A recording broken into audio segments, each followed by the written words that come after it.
telecommunications person, I thought, well, what does this mean for me? And then I thought to myself, well, what does this mean for other folks? And as you all know, I'm sure that there are so many elements to the IRA. Today, we're specifically going to talk about those consumer parts of the IRA. So there's a lot more to learn, but we're going to just focus on one specific area today. So you're here today for the IRA and you, consumers, decarbonization, and the Inflation Reduction Act, or the IRA. I hear it pronounced both ways. I don't think there's a wrong way. This is me. I already got my little bio spiel done. Oftentimes we co-present this with other folks, so there's a few more people here, but tonight it is just me. So I would say I can see a lot of you, so maybe by like a show of hands, who's heard of Fresh Energy? I know J. Drake Hamilton has spoken to this group before. Okay, perfect. Wonderful. All right, I see some waves. So for those of you who are new to Fresh Energy, or those who might need a refresher, Fresh Energy has been working on clean energy and climate policy issues here in Minnesota and throughout the Midwest for 30 years.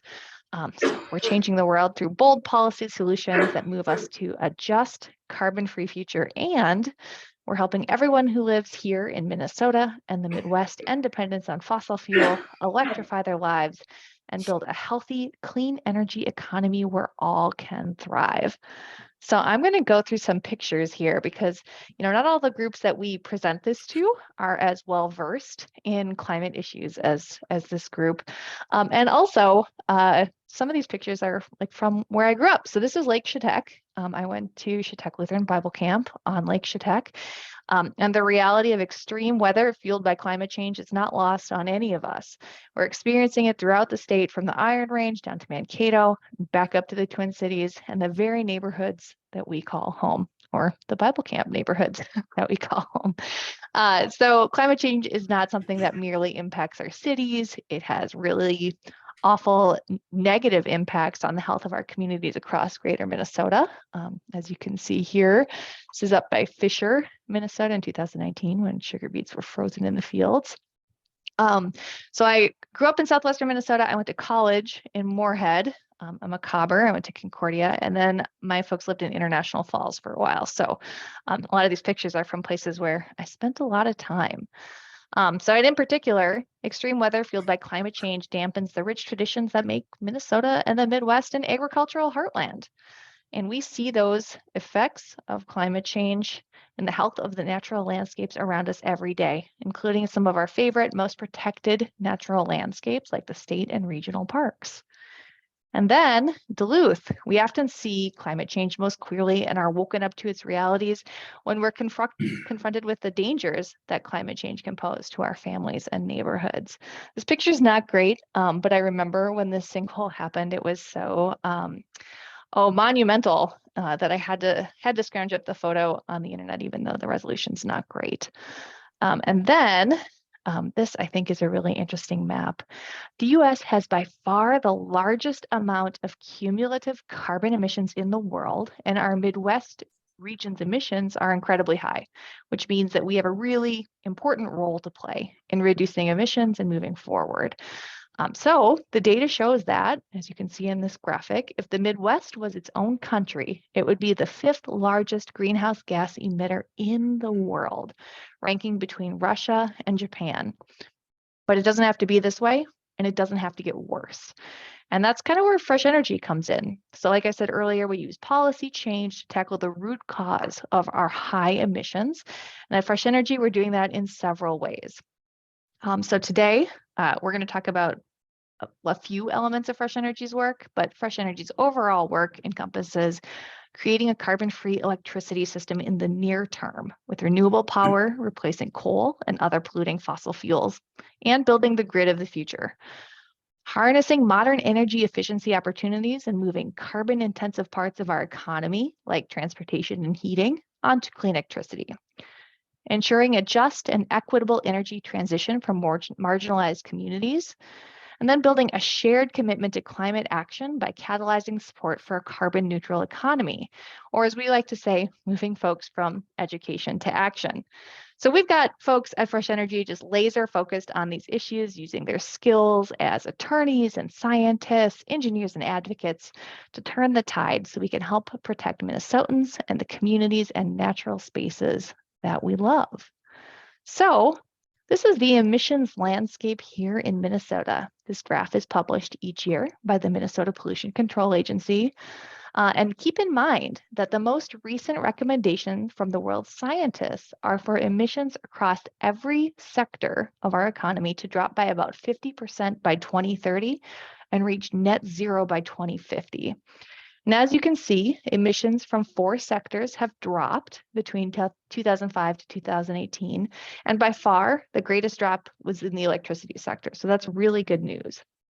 Transportation emissions have declined a bit, but are now our largest source of emissions in Minnesota and nationwide. Agriculture and forestry related emissions dropped as well, but not enough. And significant issues can be seen in the industrial and building sectors where emissions actually increased, going in the wrong direction. And unfortunately, as I sit here when it's like 10 degrees outside, home heating is a large contributor to this. Now that we have a much cleaner electricity supply, the solution is to electrify these other sectors, which brings us to our next slide. Federal action. And I just caught a little bit of the video you all were watching before I joined, but we're going to talk about some federal action that happened last year. So over the past months, we have seen significant federal action on clean energy and climate. In 2021, the Infrastructure Investments and Jobs Act, also known as the Bipartisan Infrastructure Law, was signed into law. So this infrastructure law contains some really important investments for climate and clean energy, but that's a different presentation. The star of today's show is the Inflation Reduction Act, or the IRA, or IRA, if you must, I guess. So the IRA's journey, after about a year or so of really unsuccessful efforts with various things called like the Clean Electricity Standard, the Build Back Better Act, and other names, finally, on July 27th of 2022, the U.S. Senate leadership announced a surprise deal on a budget reconciliation package, and they called it the Inflation Reduction Act. Kind of a sexy name at that moment. Inflation is a top issue right now, so they capitalized on the marketing potential there. The IRA constituted the largest investment in climate action in U.S. history. So this announcement came after climate and energy advocates and myself and my colleagues, and I'm sure all of you were just in total despair, having given up entirely on a compromise with Senator Joe Manchin. However, Minnesota Senators Tina Smith and Amy Klobuchar both played really crucial roles in finding consensus within their party and getting the IRA over the finish line in the Senate. Senator Tina Smith, in particular, was part of a handful of senators called the Never Give Up Caucus. And she and her team were completely instrumental in making this bill a reality. And in addition to Tina and Amy, we're celebrating Minnesota Representatives Angie Craig, Betty McCollum, Dean Phillips, and Ilhan Omar, who all voted in favor of the bill in the House. But what does the bill entail? Just after 2 weeks of this vote adjourning through the Senate and the House, on August 16th, 2022, President Biden signed the Inflation Reduction Act into law. Like I said, making the largest investment in climate action in U.S. history that will result in 1 billion metric tons of annual emissions reductions by 2030. So ultimately, the IRA is a $369 billion climate and tax package and will impact all facets of our energy and transportation systems, driving down emissions by 40% by 2030, which is most of the way to the president's pledge to the world that the U.S. would cut its emissions more than half this decade. So the IRA is 273 pages, and it is jam-packed with hundreds of game-changing policies and programs that overall aim to push American consumers and industry away from reliance on fossil fuels.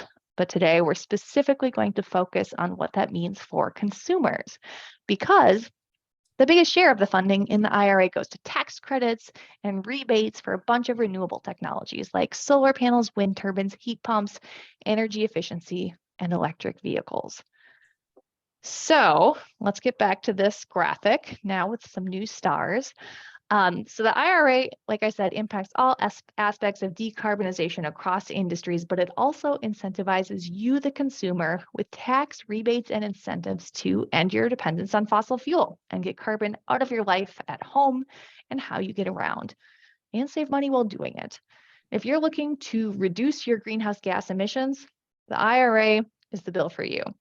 So the programs developed and funded through the IRA target solutions that will reduce emissions for both consumers and businesses. But like I said, today we're going to talk about the consumer side of things. But as I like to say with this presentation, we're going to eat some vegetables. I always like to do like a little refresher on emissions.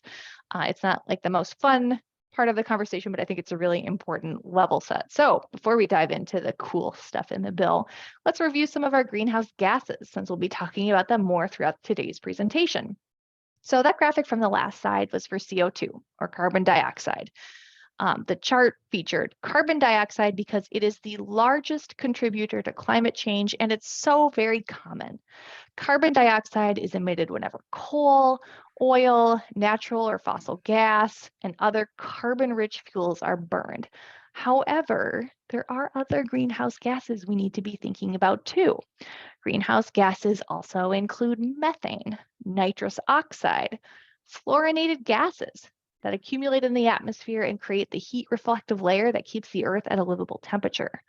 So let's pause here really quick and talk about methane. So carbon dioxide is the largest contributor to climate change, in part due to the sheer volume of CO2 that's emitted through human activity.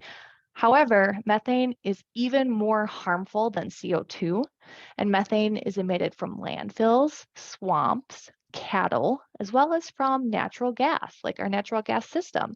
Methane, or CH4, is a hydrocarbon that is the primary component of natural gas, which is what many of us are burning in our homes to cook our food, heat our water, dry our clothes, warm our spaces, and so on. And on natural gas's journey from extraction through the gas pipes and the infrastructure that run into our homes, a significant amount of gas leaks into the atmosphere as methane.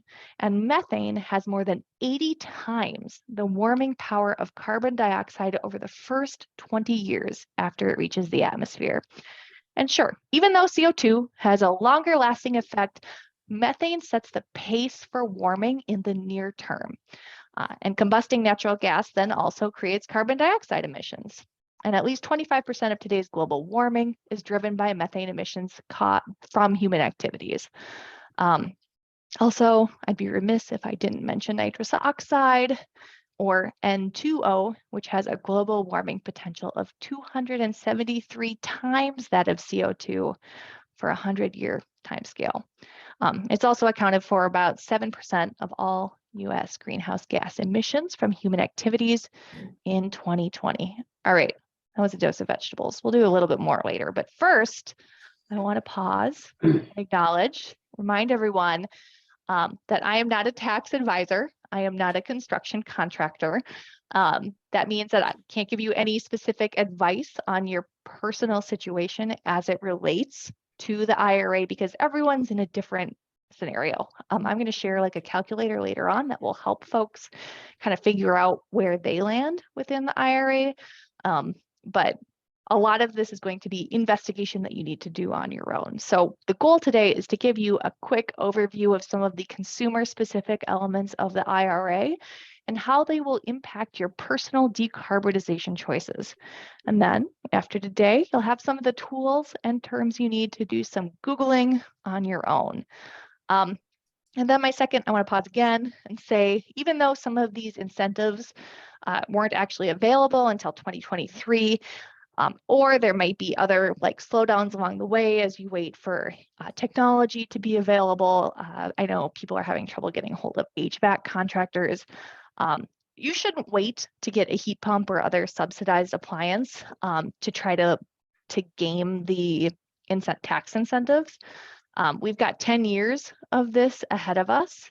So there's lots of time to think this through and do full home assessments. So we're going to go over a lot of really excellent investments in electric appliances that will help free our homes of fossil fuel dependence, but don't let the incentives stop you from doing what you want to do to update your home. And that's because the IRA is economy-wide and industry-wide change.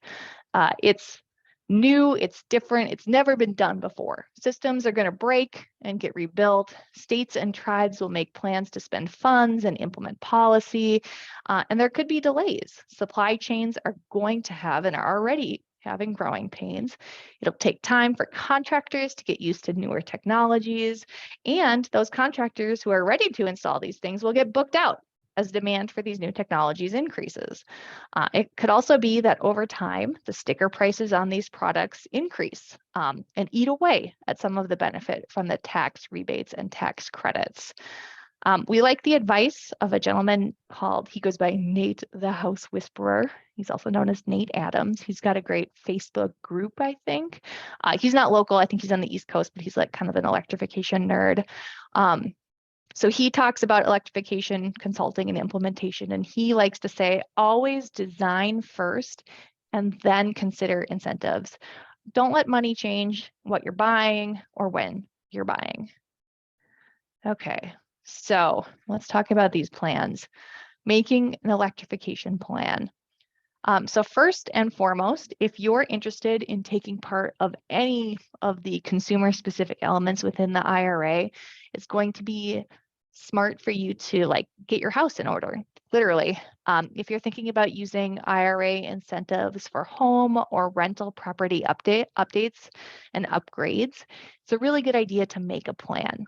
And this is especially true for upgrading your heating, ventilation, and cooling, or HVAC.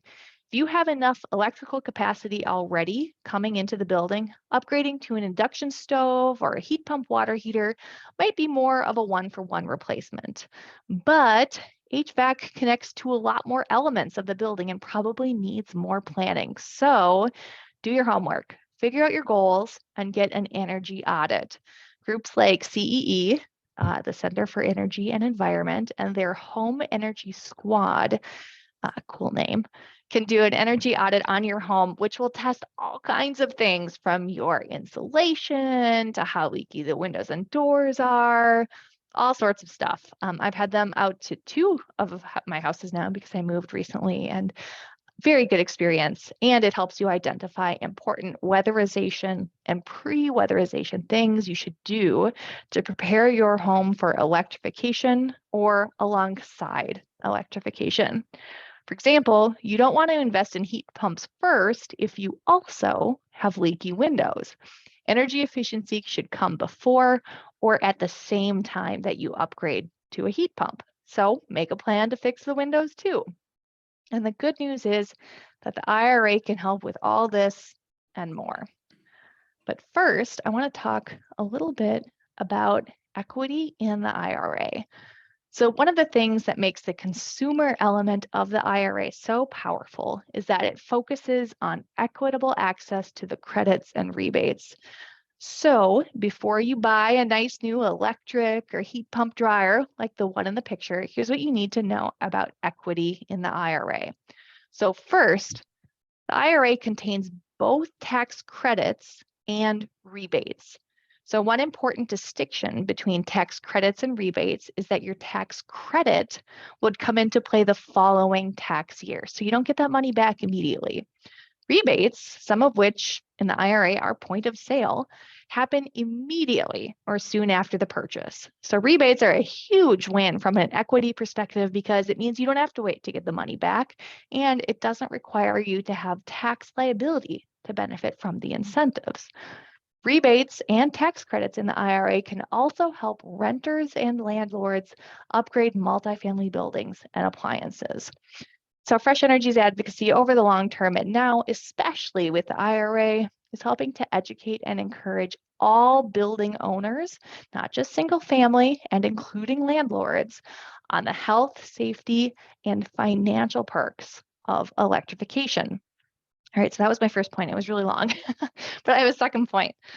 Most of the consumer tax credits and rebates are in effect through 2031 or 2032, which is great because it allows for longer term planning and it is only capped annually. So you can take advantage of these tax credits over the course of several years. You don't have to slam all the work into 1 year or 2 years. You've got time. This is great for both individuals and for the industries that are going to be growing to meet the new demand and have this certainty for the next 10 years. So when I say markets are going to get broken and rebuilt, this is why. Okay, so I have a third point.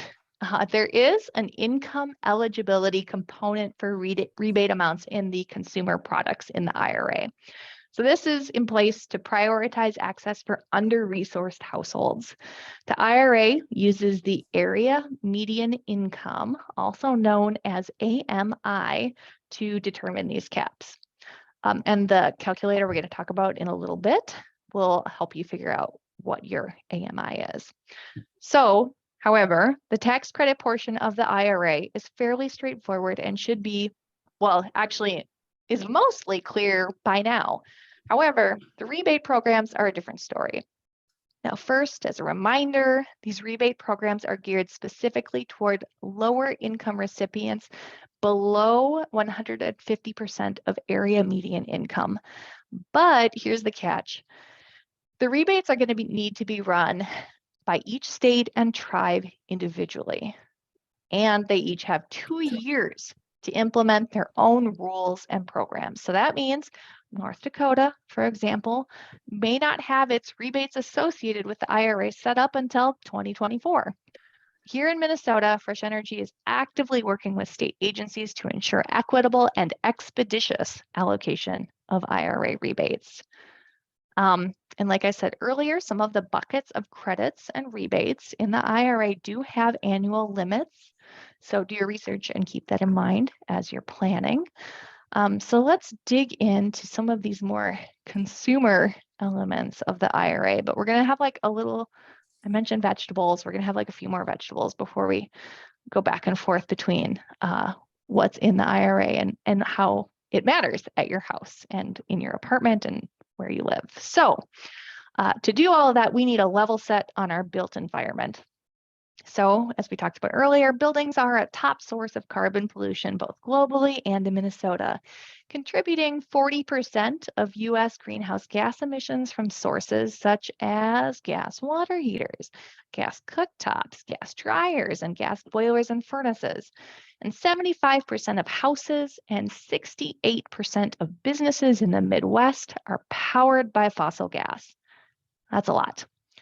Gas appliances and fossil fuel burning heating devices generate air pollutants, including nitrogen dioxide, sulfur dioxide, polycyclic aromatic hydrocarbons, carbon monoxide, carbon dioxide, volatile organic compounds, and particulate matter. These are harmful to our health and not what we want to be breathing in our homes or anywhere for that matter.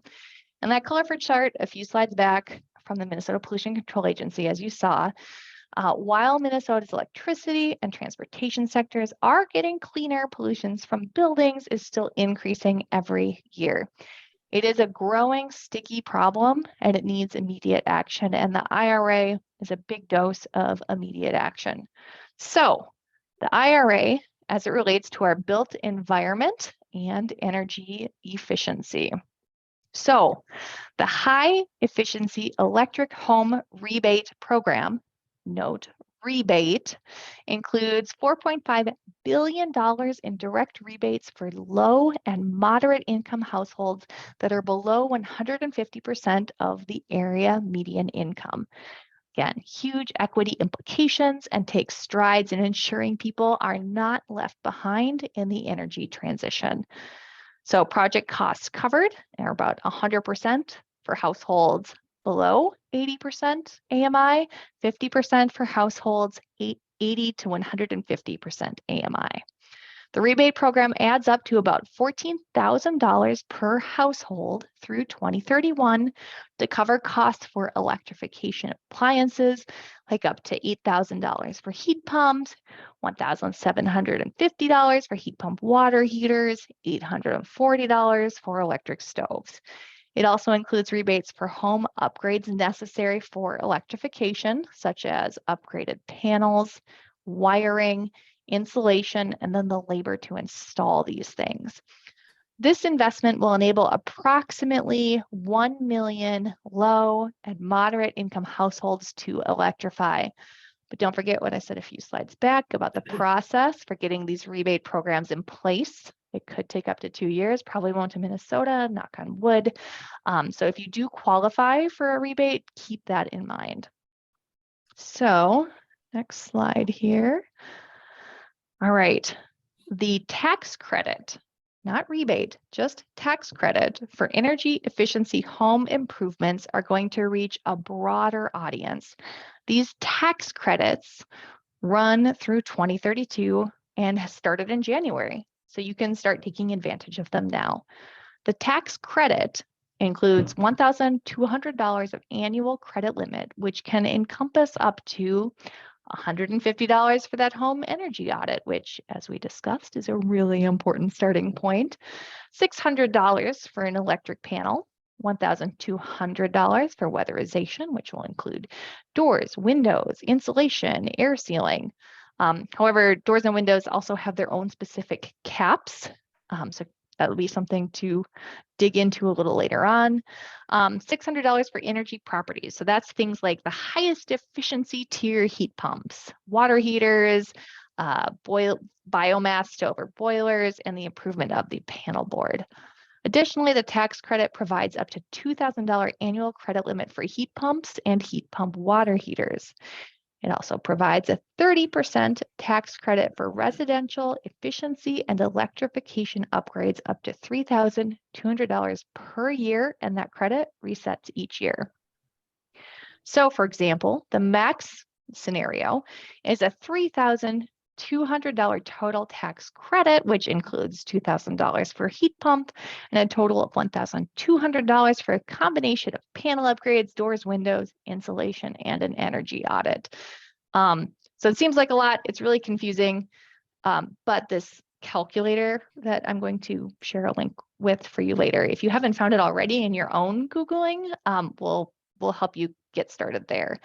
But now let's talk about the emissions impacts of some of these things that I just went over, because I want to stress, like, these tax credits and rebates are really important, and they're financial incentive to a climate solution and to electrifying your life. So when you make a plan, for many people, their first step is going to be the low-hanging fruit, improve the performance and efficiency of their home. It wouldn't make sense to put in a high efficiency heat pump without also upgrading your insulation and weatherization if your home needs it. So let's see, I have some animations here. There we go.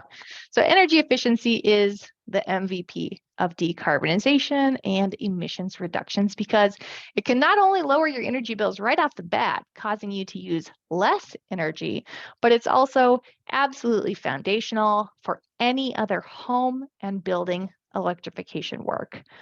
So on each of these slides, I'm going to go through stats, and I do have citations for each of the facts I'm going to be sharing with you. But in the interest of time, I'm not going to say them. So if you have a question about one of these facts, write it down and we can circle back during the Q&A. So here's one of the facts, the aforementioned facts. Good energy efficiency could slash U.S. energy use and greenhouse gas emissions by 50% by 2050. Energy efficiency is the cheapest and the fastest way to meet growing energy demand while reducing the pollution that drives dangerous climate change and harms our health, because the cleanest energy is the energy you don't use in the first place. All right, home heating and cooling and decarbonization. So home heating and cooling is responsible for roughly 441 million tons of carbon dioxide annually. That's a lot. And if you were like me until October of last year, you were burning gas to heat your home. On average, Minnesota homes heating with natural gas produce up to 8,000 pounds of carbon dioxide. Not only that, but emissions from fossil gas boilers and furnaces include all of those nasty greenhouse gases that we talked about before, and more, which have all been linked to various acute and chronic health impacts, including respiratory illness, cardiovascular disease, and premature death. Now, a solution. A leading edge residential air source heat pump can deliver heat at 300 to 450% efficiency compared with a gas heater at about 80% efficiency. Quite the difference. Water heaters, this one's no fun. So how we heat our water. There are 58 million US water heaters that use fossil gas, and they leak about 91,000 tons of methane per year as uncombusted gas. And that's from a new study that came out from Stanford in 2020. I think it was late 2020. So maybe it's not like super new, but it's pretty new as far as studies go. Emissions from fossil gas water heaters include all the emissions that we already discussed on the prior slide with the same health impacts, as you can see here.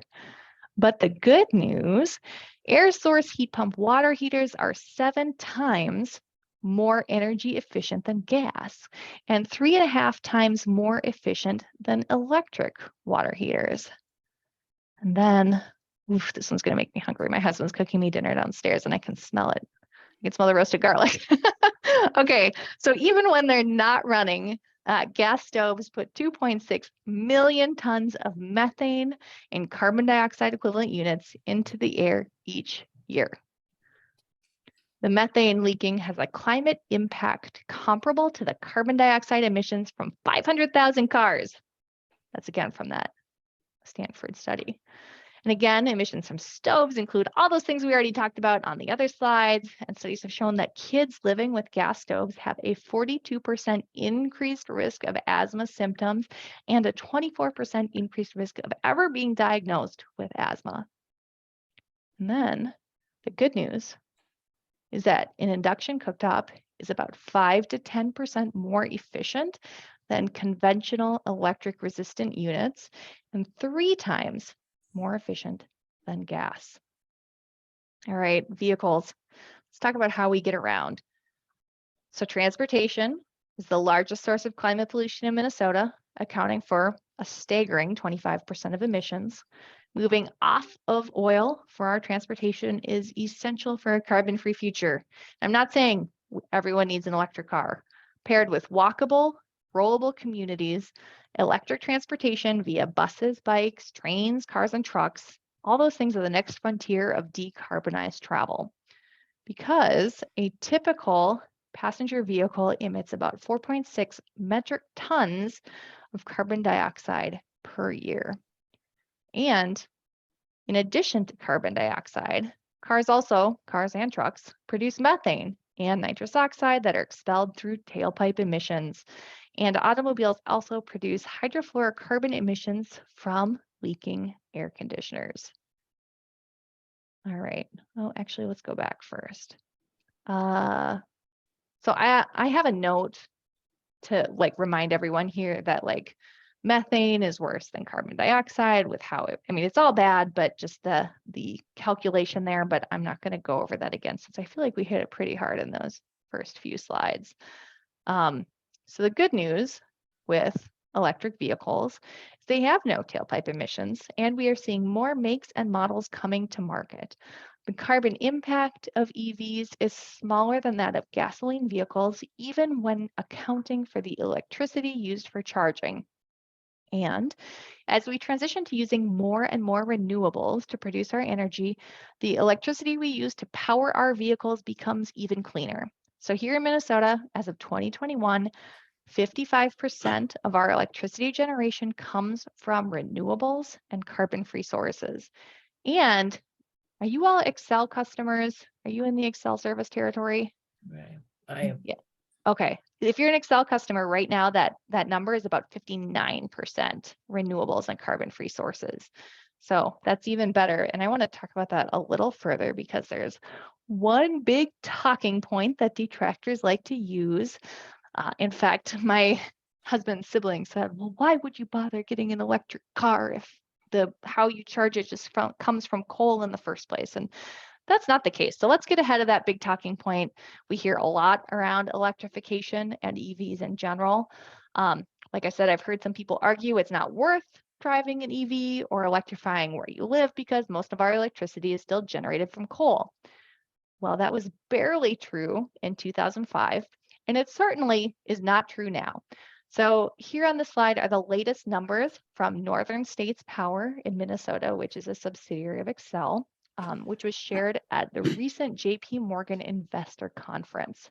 So as you can see, Excel's generation mix has changed a lot over the past 15 years, and Excel is anticipating it changing even more. Xcel Energy has been a leader in utility decarbonization goals and have committed to providing 100% carbon-free electricity by 2050. So as we move end uses like our cars and our transportation system onto electricity, our carbon emissions will continue to drop. So this is a sticky one with the IRA, and I think was maybe the easiest for people to understand, but there are still a lot of questions in it. So the Clean Vehicle Credit is the new and improved revamp of the existing or the former $7,500 new electric vehicle tax credit. Major improvements, including making the incentive available at point of sale rather than only kicking in during tax time as it currently does, and placing an income cap on who can use the credit. Individuals making up to $150,000 and households up to $300,000 are eligible, and this tax credit will be available now through 2032. However, as you've probably heard, there are some caveats to the credit.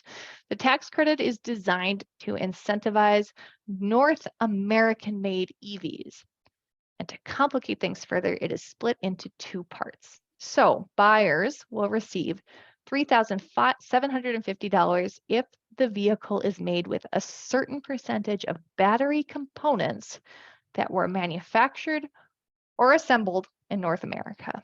And then part two, buyers will receive another $3,750 if the battery is constructed with a certain percentage of critical minerals that were either extracted in the United States or extracted in a country that the United States has a free trade agreement with, or that were recycled in North America. So these percentage requirements increase over time relatively quickly. So do your homework. I did see that is it the EPA or maybe it's the IRS? Yes, the IRS they have been updating almost every day the manufacturers and models for the new qualified clean vehicles purchased in 2023 and after. So when I stop sharing my screen, I will share the link to this list. It will give you some insight if you're looking into a new EV. But if you're not looking into a new EV, that's just fine. The IRA also has a new previously owned clean vehicle credit that started this year as well. So it created a credit for previously owned clean vehicles. And this is a tax credit for up to $4,000 or 30% of the purchase price of a used electric vehicle, whichever is lower. And there's a price cap of $25,000. So this credit is only available for used EVs bought through a dealer and is also income qualified with an income cap of $75,000 for a single tax filer and $150,000 for joint filers. This tax credit also has really significant equity impacts and will go a long way in making EVs more accessible and affordable for all Minnesotans. Whew. Okay. So if you learned anything today, it should be to, number one, make a plan, especially if you're considering changes to your home. do a home energy audit first. And even if you had one 2 years ago or 3 years ago or when you moved, do it again. Number 2, get informed. Dig into the elements of the IRA that you're interested in. A good starting point is this Rewiring America IRA calculator. So the URL is on your screen here. And it's actually really awesome because based on your zip code, it also will tell you the area median income. So it'll give you the scoop on kind of what you anticipate were you to like maximize. It's not going to give you a plan, but it will help inform your plan. And then number 3, just don't forget that timelines are going to be really weird. Contractors are still learning about these products and how to install them. Like I said earlier, rebates could take 2 years to figure out, heaven forbid, but it could happen. So then I've got some bonus content here because we didn't really talk about it too much today. The Residential Clean Energy Credit, which is a tax credit for residential solar. So the 30% tax credit for solar heating, electricity generation, and other solar home products from your federal taxes. There is no dollar limit to the tax break, and it can stack with other energy tax credits. So something to keep in mind if you've been thinking about solar. More bonus content, battery storage. The Residential Clean Energy Credit, again, tax credit for battery storage. Oh, look at that. I've got a typo. It says residential solar, but it should say battery storage right there. So this is a 30% tax credit for all home energy storage systems with a capacity of at least 3 kilowatt hours. And it can utilize any energy source. So previously, this was only available for battery systems charged with an on-site solar power system. But now you can use, like I said, any energy source. Okay, so before we dive into the Q&A, I'll give my little closing here. So what's next for you? Obviously, you're going to be looking into the IRA and what it means for you or your business or your church. But what's next? Stay connected with Fresh Energy. If you aren't already, I would love to have you sign up for our monthly e-newsletter. It's called Powering Progress, and it will keep you up to date on the latest and greatest energy and climate news here in Minnesota and beyond. It will also include invites to events just like this one. And you can register by visiting the URL on the screen or scanning that QR code, or if you're like my mom and is a texting person, you can just text, email to the phone number on your screen as well. I would also say, since this is a pretty activated group, you can check out the Take Action page on our website for opportunities to easily lend your voice to climate action. So right now, I think we have like a thank you note to Senators Smith and Klobuchar for like getting the IRA over the finish line. But spoiler alert, the Minnesota legislative session started a week ago. So we're probably going to have a lot of new action alerts coming up on that page, including our top issue, which is the 100% clean electricity bill. So there'll be ways to engage there. Things are kind of falling into place at the legislature right now. The first couple of weeks are a lot of like planning and meetings, but I anticipate we'll have more on that page soon. And then next, this seems really obvious, but you're officially an IRA ambassador. So bring what you learned today back to your friends, your neighbors, and your coworkers. And I know our development team would like, kick my butt if I didn't say this. You could become a donor to Fresh Energy. Fresh Energy is here today giving this presentation because of the support of folks just like you. If you join us, you can work together to build an equitable, clean energy future in Minnesota where all can thrive. And we've got a cool thing going right now. If you make a donation of $30 or more, we'll send you a pair of our one-of-a-kind wool, Fresh Energy, Clean Energy branded socks featuring wind turbines and solar panels, which I have never seen those before. And so I thought, what's cooler than clean energy socks and wool to boot? So you can visit the URL on your screen or scan that QR code. Okay, I'm going to stop sharing my screen because that's the official presentation. And then I guess I do want to remind folks that I am the communications person at Fresh Energy, which means I know just enough to be dangerous about a lot of stuff. But when it comes to like going deep on policy specific questions or like, what does this bill mean for my 1974 Rambler? I'm not going to be a lot of help there. But the good news is there are a lot of folks who will be. And I guess I'm just going to plant the seed too that I did last year electrify my home. And I have a 100-year-old house, so I can speak a little bit to personal experience if people have questions on that front. But yeah, that's it. Maybe no one has questions. I have a one comment, and that is about our winter and the electric cars. There's a number of people that were really concerned that when they got stuck on the road for a few days, and some did, and the car running out of electricity more than it ran out of gas. That was a major concern that I was hearing from people. Yeah, do you know? So are you thinking like of being stuck out in the blizzard? Like if you were to go off the road? That was the concern as I was reading comments on Facebook and different places, that especially because, and that's, and needless to say that this was one of our more extreme winters that we've had in a long time. But there were a number of people throughout the country that were really, were getting, actually had died in their cars from different reasons. But there was a lot of talk about electric cars not keeping enough electricity to keep them going longer than the gas ones.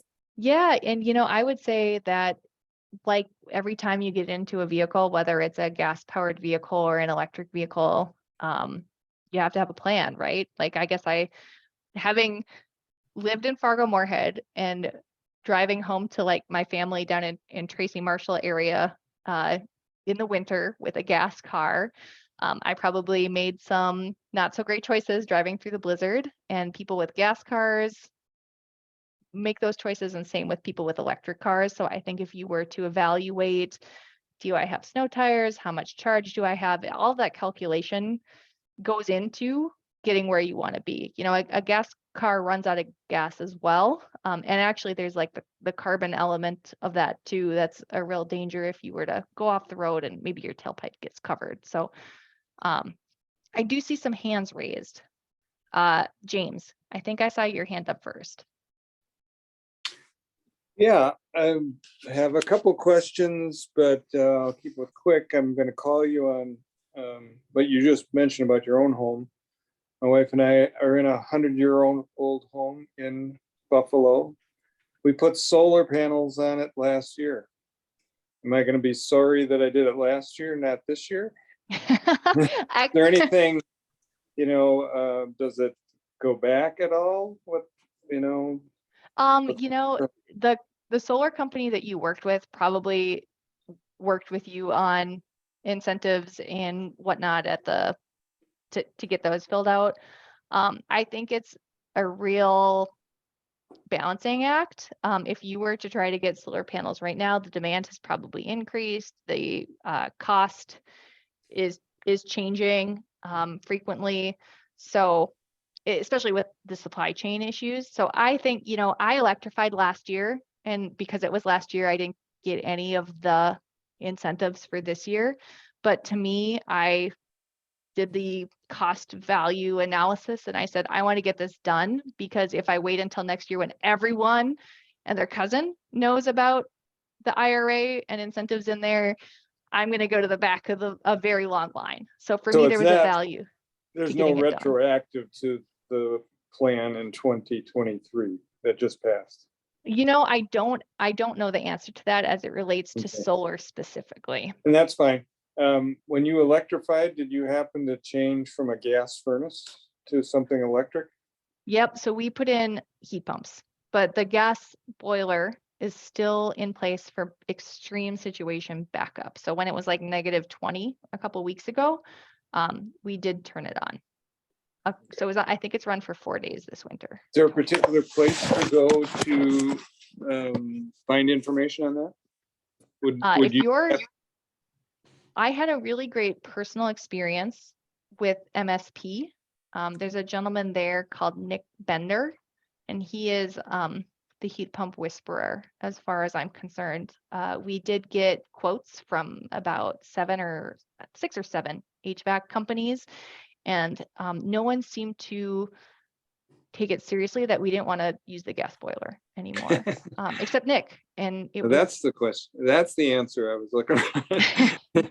yeah. You go to a regular contractor and they might not be able to help you. You have to find a particular person. But that's going to be changing. There is money within the IRA to train and educate contractors to become Nick Benders, for example. I'm hoping I don't need a change too quick either. So that, yes, precise. And if you can, wait, it'll be a totally different world in even 2 years. okay. Lee, Thank I you. saw your hand. That's enough. Yeah. Okay, Lee, I saw your hand up next. Joe, excellent presentation. Thank you very much. I had a question about Fresh Energy's view of carbon taxes. Oh, Economists all over the world are pushing this, but I've not heard where Fresh Energy comes out on the issue of carbon taxes. that is a great question. And I think it's an answer that probably evolves and changes as Fresh Energy changes. And it is currently probably above my pay grade to answer that question. So I'm sorry, I don't have an answer for you. That's a good answer, Joe. I appreciate it. Absolutely. Anne, you're next on my screen. Yeah, hi. Really good information. As you talk about heat pumps, we've had heat pumps for at least 25 years. And it was a local plumber that put it in. I think they were from Kingston, Minnesota, which is a town of 200 people. But the reason we got it was the original one was for cooling. We didn't have air conditioning. My house was built in 1890. And, to start putting all those things in, but they definitely have improved over the years and go to a lower temperature. Now we're thinking about doing something with solar, and my electric company is Wright Hennepin, and I think they still, I'm not really sure, but I think their energy comes from coal. North Dakota, maybe. Where do I start with that? Yeah, well, with like exploring solar for yourself, you mean? Yeah, well, we're looking, I've seen that you can get solar power generators that store. Right now we have a generator that's gas powered, propane. But yeah, and then maybe for electricity for our home. Well, the solar credits in the IRA certainly will be of interest to you.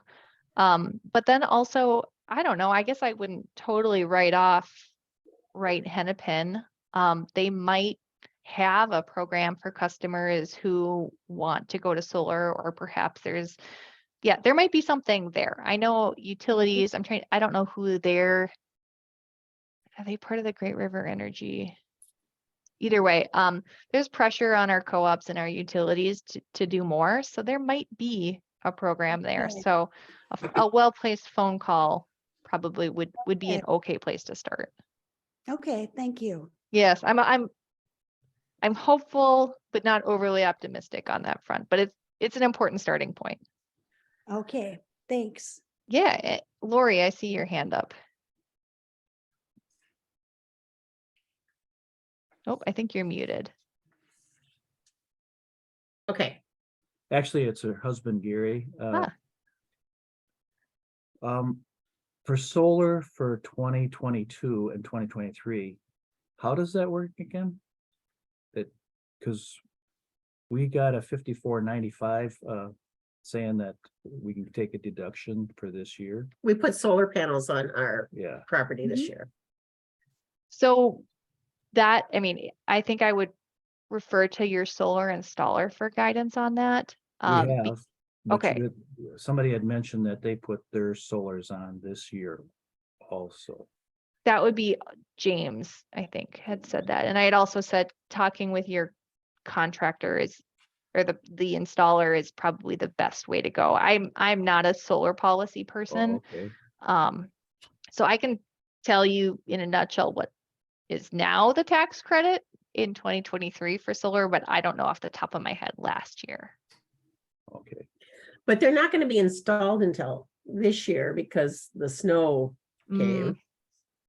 And they're going on Well, the top of the they can't barn. finish it. They until can't next year. finish it, right? Okay. All the more reason to check in with your solar installer. I mean, they're trying to get more people to install solar, so it behooves them to be up to date on what the tax implications are both this year and last year. Well, we went to a solar meeting and they Okay. said that you would get the 30%. Okay. So maybe, I mean, it could just So be a maybe it is continuation. 2022 also. Mhm.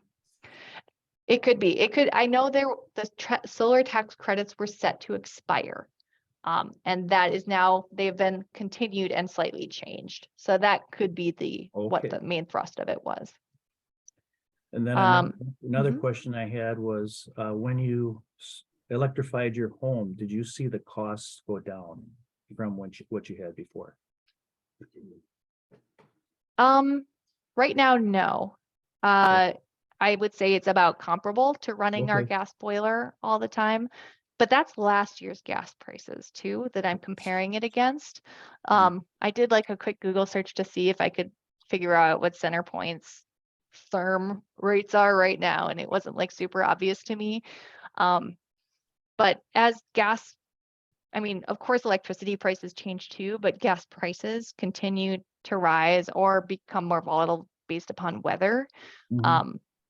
Yeah, I'm happy right now coming out in the wash, I think, Okay. between the two. Did you put solar panels up too? We did not. The way the Okay. house faces, it would not have been like an optimal thing for us to do. Maybe something for the future. But the home electrification project also included a new panel, a 200 amp panel. So I was feeling a little like I need a break from figuring all this stuff out once the project was done. Yeah. Because getting a new panel and your house up to code is like a whole thing. So, we had to do stuff that I never would have anticipated to for code. Like all the doors in our upstairs had to be trimmed. Like the bottom of them had to be trimmed to ensure like airflow. And there were special trim guys who came out and like took the doors off and took them outside and shaved an inch off the bottom. So little things like that are surprises. I have a question for you too, Joe. Yeah. Even with a pretty substantial tax credit for going all solar, it's very expensive. Mm-hmm. And I'm wondering if there's anything in the state that is going to help provide additional incentives to people who want to go solar. I mean, it's, $70,000, $80,000 to do this. So it's not even after the incentives. Yep, you're totally right. So on the policy front, one of the things that Fresh Energy is working on is interconnection. So Excel customers were having trouble, like, they'd have a big solar project and then Excel would say, well, we'll get you connected to the grid in about 2 years. Okay. Well, we've worked to change that. So there's better news now, if you're an Excel customer specifically. But interconnection is a challenge. And so that's like one of the other like hidden costs of solar that can arise. So it's like the IRA when it comes to like home heating and electrification. Like no two scenarios are the same. Like there are little surprise elements hiding throughout every single project that's going to like make it unique to you and make it impossible for me to like give good generic advice. Mhm. Sharon, did I see is your hand up? Yeah, thanks. And that was us waving on the Excel thing. We tried to contract to have solar installed on our home last year, and it got as far as getting to Excel. Yep. And Excel is a massive roadblock. My question for you is, is Fresh Energy putting some pressure on these utility companies to upgrade. What they told us is that the substation that our house feeds from Mhm. is full of capacity. Mhm. It's maxed out capacity wise. And there are 12 people before our project There's a queue. in the queue and that are in the queue waiting to do something, and they haven't even decided yet if they're going to upgrade this substation. Yeah. And they said, oh, well, if you are willing to shell out $10,000 for the study to find out if we're going to upgrade, no guarantee that it'll get upgraded. Yeah. Then you'd move up the queue if you would do that. So, I mean, somebody's got to be putting pressure on these utilities. Yes. And that's somebody's the Public Utilities Commission, certainly. So I just chatted an Fresh Energy article from late last year into the chat that talks specifically about interconnection and the pain point that is interconnection upgrades. It's not solved, but it's getting better. And what the plan that we put forward, and then that was accepted by the Minnesota Public Utilities Commission, is like the first of its kind in the country for this type of cost sharing plan. So we're hoping it will set the pace for other states dealing with similar roadblocks like that. So unfortunately, the problem's not solved yet, but like it's a known problem and there's pressure on the utilities from our regulators, which is good news. I would also add that this is why infrastructure and transmission are so super important. And there's some stuff for transmission in the IRA, but there's like way more in the Infrastructure Investment and Jobs Act, the IIJA, that passed in, was that like early last year? That's the other one that I was like, we're not going to talk about it, but it's equally important. And so that's the infrastructure one that's going to help solve some of our major transmission and infrastructure issues. Like you can have all the renewables generating in the world, but if we can't get the electricity where it needs to go, it doesn't matter. And that's a huge focus for Fresh Energy. And in fact, we have like one full-time staff person dedicated specifically to the grid. That's all he does is grid. He's a wild guy. So what you're saying is we're not alone in this issue with getting to. You are the not utility. alone. No, and I think so check out that article. It's not going to like answer all of your questions, and it, like I said, it doesn't solve your problem. But have you documented what happened? Like it could be something that you could like document and file at the Public Utilities Commission. I'm not sure that there's an open docket on this issue right now, but that would be a way to like formally file your dissatisfaction as a customer. And that was going to be my other question is, does it do any good to complain to the Public Utilities Commission? You know what? It does not hurt. And then you're on the record. And they have staff who read every single message. It's not, I mean, I do think contacting your legislators about things is really important. But the PUC gets far fewer messages than our legislators. And they have the dedicated staff to read through them. I don't know that you'll get like a call, but it doesn't hurt to file. I have a question too, or a couple of things. Xcel Energy, we've been talking with neighbors. I live in Monticello here, and our rates doubled this last time from Xcel, and when that was before we had the terrible cold and all that kind of stuff. So people were upset. I also live in a townhome, and I love my townhome, except I don't like my windows, and I'd like to replace them. But because it's a townhome association, there's a special, they have to be a certain kind, and that isn't a thing that they want to do. And I have the money, and I would like to replace my windows because I love my townhome, but I don't like my windows. They are not well, they're not as good as I had my house in Otsego. But is there any way, have you heard? Well, the IRA won't get you around associations, unfortunately. But one of the things to think about too, it's not like this isn't the best news, but a lot of times, and maybe you have other issues with your windows that aren't that they're like leaky, but a lot of times it's the air, outside air gets in around the molding instead of like the window being the issue themselves. So Yeah. like if you were to like do some weatherizing with like clear caulk, like there's caulk I specifically did for that. it. I have a, Okay. I have a porch. Well, it's supposed to be a porch, but I have it as a family room and it's rather cold and I caulked the whole thing. Got it. Okay. Because, but because there's no insulation under. Yep. There's insulation under the floor, but there's not really good because it's open underneath. So that causes. Well, And it's interesting, but the other interesting point is, and we keep getting these letters that say you're using more energy than your neighbors, which is a real crock because people are all around us are getting these strange Yeah. letters that say, you're using more than your neighbors and they compare. And it's like, yeah, right. But mhm. anyway, yeah, but I would like to replace those, but Yeah, associations are really tricky and they Yeah. kind of get to run the show, don't they? And it's, I mean,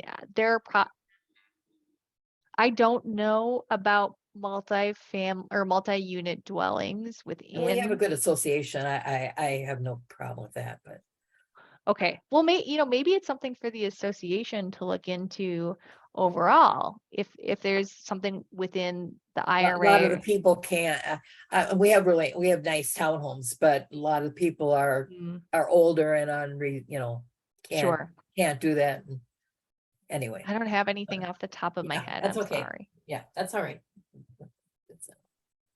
All right, any other questions? Oh, yes, Scott.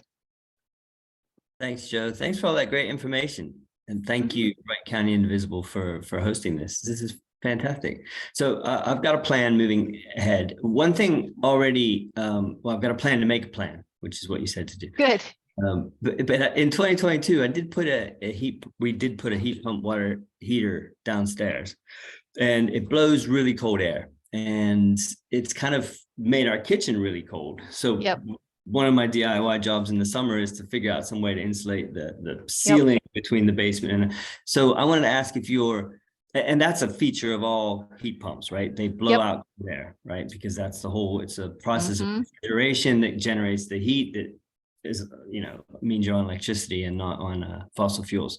So that's a problem because it's 10 degrees colder in my basement in the winter, which is already pretty darn cold. And I've worked with some of these folks on calls and things like that. And remember, everybody, during 2020, I was downstairs in the basement, dressed with a hood and everything on because that's where my office was. So it's now even colder down there. What have you done?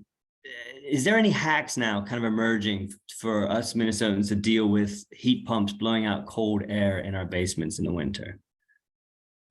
Well, I am sure looking forward to it in the summer when it will be like an air conditioner dehumidifier in my basement. But for now, yeah, it's cold. We do not. So we put in a heat pump, electric hybrid water heater. And we do not have a source of heat in the basement. And I did not realize how much waste heat was coming off of our boiler and off of our old gas water heater that kept the basement at, I would say, like last winter, it was like 60, 65. This winter, it's 50. So if I'm if we're gonna spend time in the basement, I make a plan and we turn on the electric resistance baseboards for like a couple hours. I've been telling my husband this means like if we got a sauna, it could like recycle the waste heat from the sauna and like it'll all be good. So anything you all can do to help me with that and convince him, that would be great. But yeah, it is a challenge and I don't have a great solution for you. What I have heard people like, and I cannot speak for myself here, but what is the heat called? It's like a panel on your wall and it's their saunas like infrared heat. So people put in infrared heaters on their wall. So infrared heat doesn't actually, it like warms your skin, but it doesn't like emit warmth into the room. So if you were, say, sitting on a couch in the basement watching TV, if you were to put an infrared heater on the wall, aimed toward you, it would heat you physically while not heating the basement. So that's one workaround. That's probably more energy efficient than electric resistance. Okay. They make cool ones. They make cool looking ones. Some of them just look like mirrors. And that was the advice that Nick Bender, the heat pump whisperer, gave us when we were talking about if we needed a head for the basement, and we opted not to do it because we can always add it on later. Gotcha. Okay. Well, thanks. It's good to know that there's solidarity and that. I put on an extra layer if I'm going down there. Oh no, that's oh yeah. I got all those hacks. I was looking for something a little. Yes, I think the structural. infrared is, Yeah, it's a good tip. yeah, we'll Thank see. you. Mhm. Thank you, sir. Any other questions or comments? Okay. All right, I think you've answered them all. You stay tuned. There may be more. We might be emailing you with questions. Joe, I'd like to thank you for your presentation. It was very, very good. Just wondering, can those slides be sent to us? Could you email those or so Yeah, we- I can send like a if we have PDF. people that I think would be interested, but weren't able to Yep. come tonight, and we will put this out on our YouTube channel so they can listen to your Sure. comments. But thank you so much for coming tonight. Let's give her a round of applause. Thank you. Thank you, everyone. This was really fun. We're going to be closing off the meeting here. Just to remind you, next Monday, the Zoom meeting for the connections, find out the real story of Rosa Parks from 5 to 6:30. And next February, our meeting will be on the 13th. We will be having a presenter, Melissa Prescott from St. Cloud University, talking on anti-racism. So more information will be in the blast. Thank you all for being here. Enjoy the heat up that's coming this week. It's going to be in the 30s. Let's enjoy it because, it's Minnesota. It's going to go down eventually. Get your shorts out. Yeah, all right. So thanks everybody for being here tonight. Appreciate it. Take care of yourselves. We'll Thank see you, you. Joe. Bye-bye. Good night. Good night. Night. Bye, everybody. Bye-bye.